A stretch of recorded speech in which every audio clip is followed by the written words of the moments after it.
Hi, I'm JJ Virgin, nutrition and fitness expert, talking today about gluten. And gluten is a protein that's contained in a lot of different grains, especially wheat.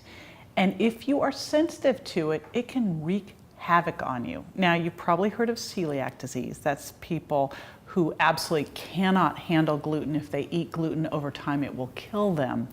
And that's a small percentage of the population. But from what I can tell, and most of my healthcare professional friends agree, about 30% of the population is actually gluten intolerant or sensitive to gluten. And worst of all, most people have no clue that they are this way. Now, if you are gluten sensitive, what can it do? It can make you moody. It can give you brain fog. It can make your joints ache. It can make it hard for you to lose weight. It can damage your gut, which then means you can't absorb your nutrients well.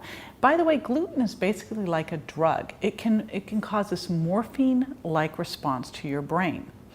So how do you know if you're one of those people, one of the 30%, who is gluten sensitive?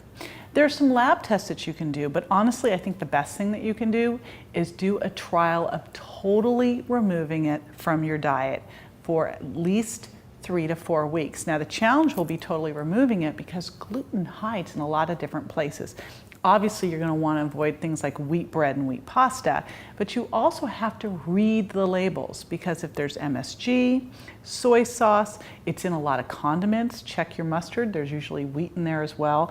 A lot of the processed meats and seasonings, broths, even beer, have gluten in them. So for 3 to 4 weeks, what you're going to do is go totally gluten-free.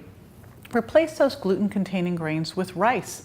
Easy enough to take your bread and replace it with rice bread, your pasta, replace it with rice pasta. So you'll make those replacements and then track how you feel. I always like people to do a symptoms little checklist when they begin, rating their energy, rating their mood, rating their inflammation.